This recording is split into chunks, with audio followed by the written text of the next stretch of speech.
Welcome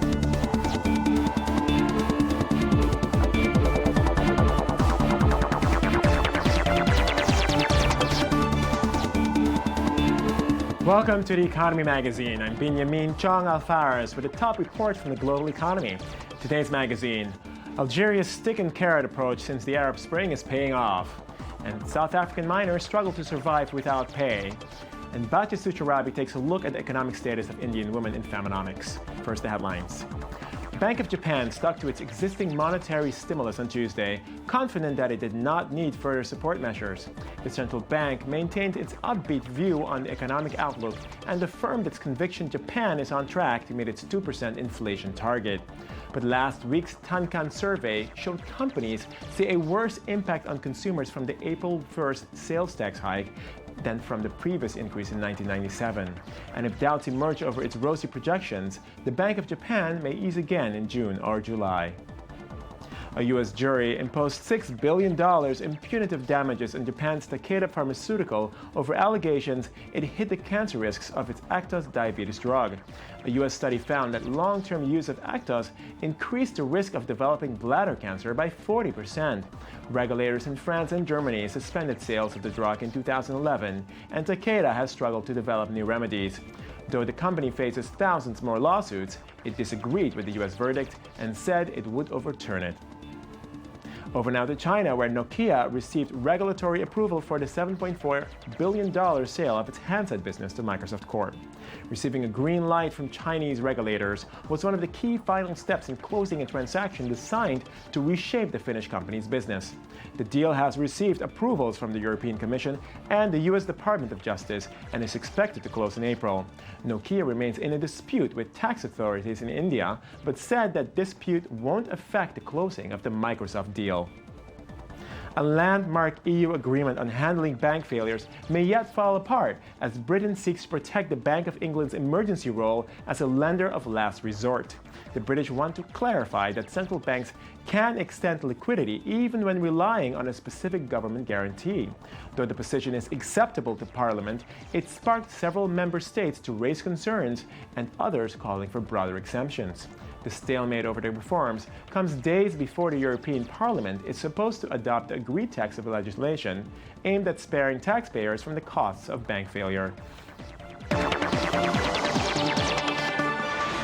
Algeria's president is one of few Middle Eastern leaders that managed to successfully dodge the popular outbreak that accompanied the Arab Spring. But as the World Bank and IMF seek limits on public spending, the government will have to find an alternative way to buy social stability. Daniel Roth has more. Very weak after a stroke a year ago, Abdelaziz Bouteflika, 77, is nevertheless running for a fourth term as Algeria's president. But his position is hotly contested. Since 2011, the state has heavily subsidized new jobs in the public sector and brought the unemployment rate down to less than 10%.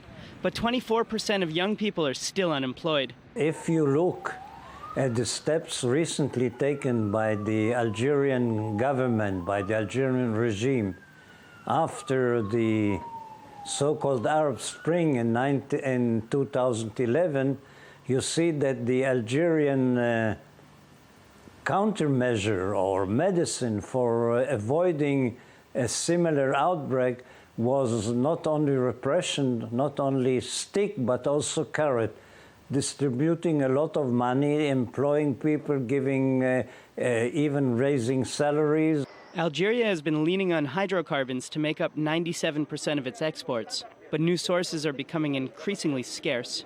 It may be the end of what was once a bottomless source of income. 2011's $20 billion trade surplus is non-existent by now, in part due to a rise in the cost of fossil fuel production and domestic demand cutting into export profits. Now the World Bank and the IMF are looking for major reforms, most likely to include limits on public spending. The people in command of the economy would like to be the change as slow as possible, because this way they can keep their hold on the economy, on business, export, import, and so on, where they actually are in charge. Despite an expected 3% growth this year, much of the wealth finds its way into the hands of a few, and corruption still reigns.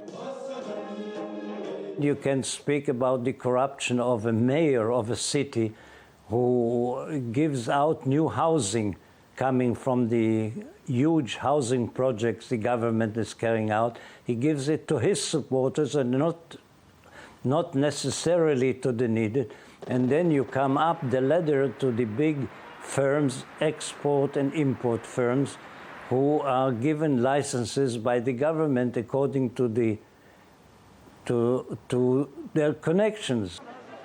In order to buy some social stability, the government upped public spending on subsidies and wages by 25% in 2011, and protest movements have been smaller and more localized in Algeria compared to other North African and Middle Eastern countries. This may mean a win for the incumbent on April 17th's elections. We're now joined by freelance reporter Batya Sucharabi for a look at the economic status of Indian women in feminomics. Hi, Batya. So what's the story here with Indian women in feminomics? Well, India has a worrying development in India's labor market that there is a sharp decline of female labor participation. India ranked, I think, 11th from the bottom out of 135 countries surveyed. Now, India has 6 million females. There's a sharp decline. Sure, indeed. I mean, women, there's about 148 million women, if I'm not mistaken, working in India. I mean, the majority are uneducated. I mean, what's the story here? Because we do see that Indian women are highly educated. How come there's not more highly educated women in the workforce? Well, India follows what's called the U-shaped pattern. Okay. So it seems like the illiterate women are working out of necessity. They're the first part of the U. The bottom part tends to be the mid-level educated women, where for various reasons there's scarcity of jobs, cultural norms that the women stay at home, sexual harassment at work causes them to drop out of the workforce. Okay. And the more higher ones tend to have the better jobs. The more prestigious ones, they tend to go into the workforce. Right. If I'm not mistaken, I mean, it's about 1.1 million rural and 2.6 million urban women, basically, are entering the workforce or highly educated women, if I'm not mistaken. But the question is, will there be enough jobs for these women? What are the prospects, especially considering that we're looking at a new election here and potentially a completely new government? Well, job availability seems to be scarce partly because they say of the global economic crisis and the monsoon rains. The women have to now compete with the men for these scarce jobs. And there's still obviously the cultural pressure. Cultural norms, is there? yeah, there's cultural pressure. India is primarily a patriarchal society where women are expected to stay at home. Right. They have what's called daughterly guilt. Okay. Where they are expected to stay at home and take care of aging parents and in-laws. Mm-hmm. Women are assigned a subordinate role, which is so internalized by them that they don't even question it. Right. They're expected to be homemakers. I see.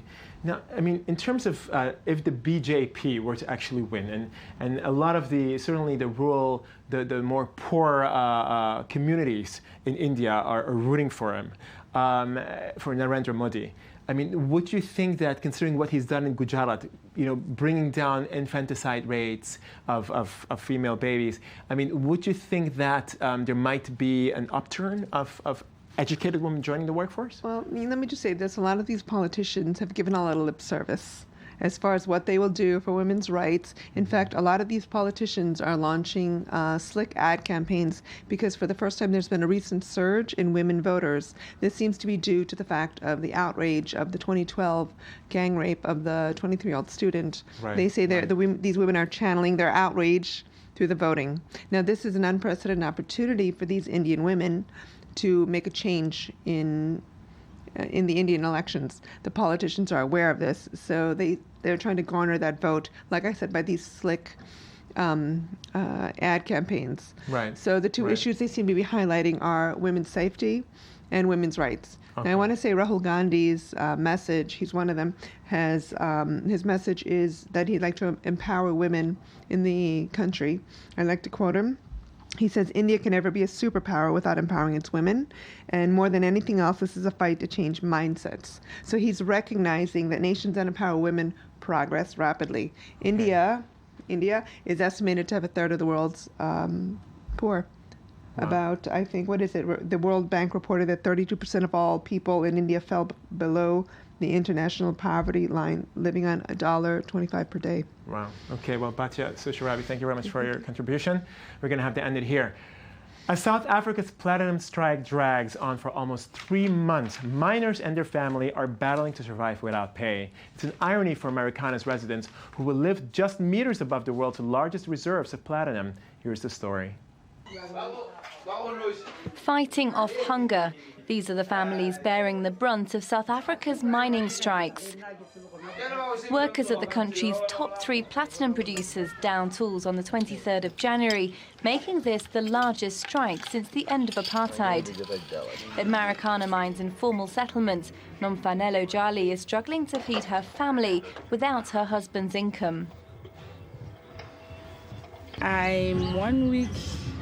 I spent the whole week without food in the house.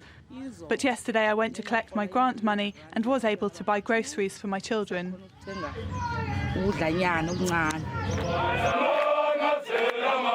Miners in the Platinum Belt have been calling for a doubling of their wage to $1,200 a month since August 2012, when 34 striking miners were shot dead by police.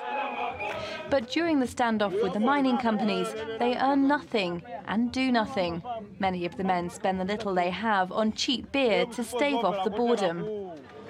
With money so tight, Marikana's shops and businesses have been forced to sack workers or close down. This supermarket sells a tenth of the meat it used to, now mostly chicken heads and feet, the cheapest cuts available. Some miners have turned to moneylenders, taking out high-interest loans to make ends meet.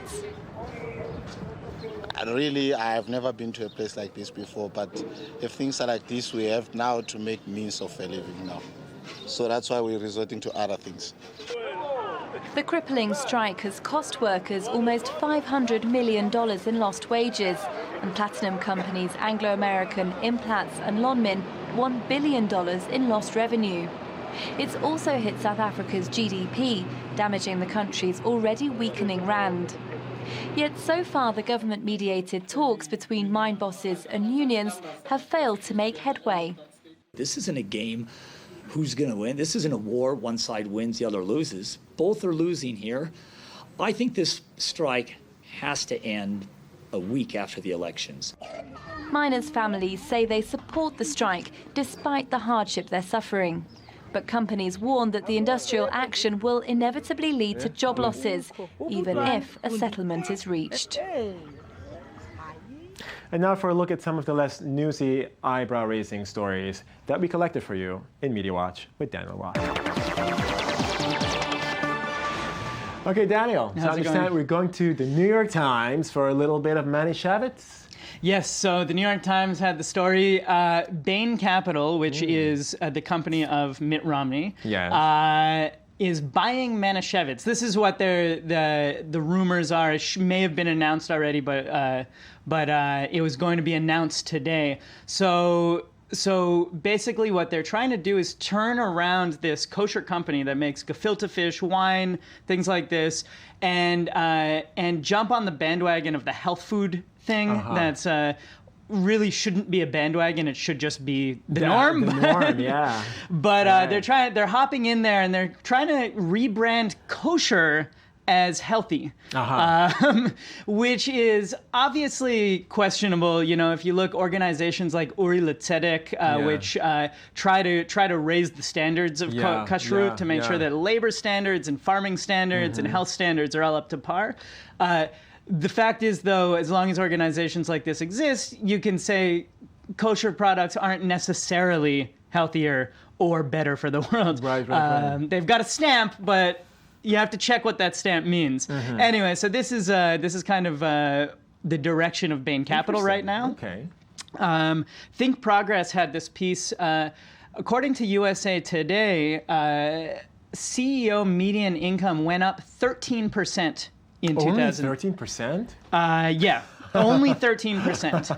And this is compared to, 1.4% for the rest of full-time workers in America. So just over 10% more rise Median income is $10.5 million a year for CEOs, and it's something like $40,000 for other full-time workers. Did it make any distinction in terms of like high tech versus pharmaceuticals or? Well, whatever it didn't go so into the different industries. What jumped out at me though was that you'd think that maybe it's fair CEOs of successful companies, maybe companies are very successful, but actually a third of all CEOs who have appeared on Wall Street Journal's annual best paid list over the last 20 years, a third of them presided over companies that were bailed out or bankrupt. Okay, well, we're going to be bankrupt unless we stop here. Yes. Thank you very much, Dan and Roth. That's all the time we have for you today. We've got to wrap it up here. I'm Benjamin Chung on Fires. Send us your comments, please, via Facebook, Twitter, the website, or just don't send them and watch. Thank you very much.